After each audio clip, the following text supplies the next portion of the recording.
Assalamualaikum warahmatullahi wabarakatuh.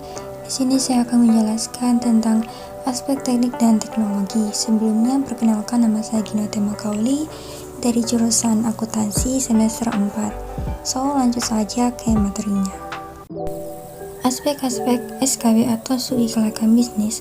Bahan-bahan utama yang akan dibahas yaitu yang pertama, pasar konsumen dan produsen, pemasaran teknik dan teknologi, manajemen sumber daya manusia, sumber daya alam, keuangan, risiko bisnis, politik, ekonomi dan sosial, lingkungan hidup, lingkungan industri, dan yuridis atau legal.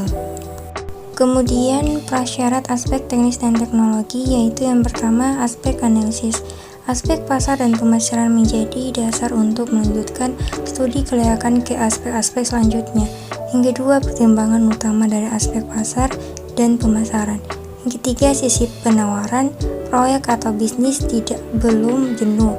Yang keempat, sisi permintaan proyek atau bisnis masih relatif tinggi dan cenderung. Yang kelima, sisi pasar. Proyek atau bisnis memiliki pasar potensial yang relatif besar dan pangsa pasar yang menjanjikan. Yang keenam, sisi strategis. Produk, harga dan sistem distribusi, promosi, dan pelayanan memiliki keunggulan dibandingkan dengan usaha sejenis yang sudah ada. Yang ketujuh, sisi perencanaan strategis. Proyek atau bisnis ini mendukung strategi keseluruhan perusahaan. Dan yang kedelapan, jika keseluruhan pertimbangan di atas terpenuhi, maka studi kelayakan dapat dilanjutkan ke aspek teknis produksi dan teknologis. Kemudian aspek teknis dan teknologi. Itu yang pertama, ada pemilihan strategi produksi. Yang kedua, pemilihan dan perencanaan produk yang akan diproduksi. Yang ketiga, rencana kualitas. Yang keempat, pemilihan teknologi. Yang kelima, rencana kapasitas produksi. Yang keenam, manajemen persediaan. Yang ketujuh, jenis teknologi. Yang kedelapan, pengawasan kualitas produksi. Yang kesembilan, peralatan dan mesin. Yang kesepuluh, lokasi pabrik. Yang kesebelas, layout pabrik. Dan yang ke-12, perkembangan teknologi. Selanjutnya, aspek teknis dan teknologi terbagi menjadi 3 bagian. Yang pertama, rencana operasional dalam hal jumlah produksi. Yang kedua, rencana pengendalian persediaan bahan baku dan barang jadi.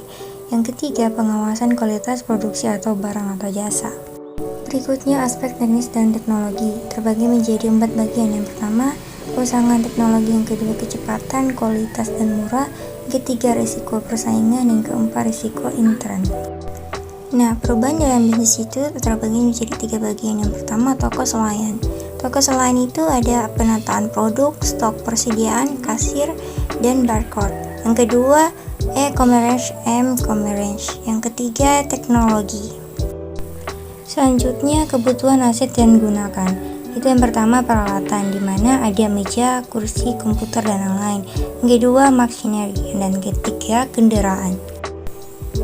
Berikutnya, teori-teori itu ada terkait menjadi beberapa bagian, yaitu yang pertama, basic knowledge tentang proses teknis bisnisnya. Yang kedua, benchmarking. Yang ketiga, engineering. Yang keempat, sistem informasi manajemen. Yang kelima, sistem informasi akuntansi. Yang keenam, cost accounting atau zero adverse, zero inventory, break even point, production capacity, layout, dan lain-lain. Yang terakhir, project management.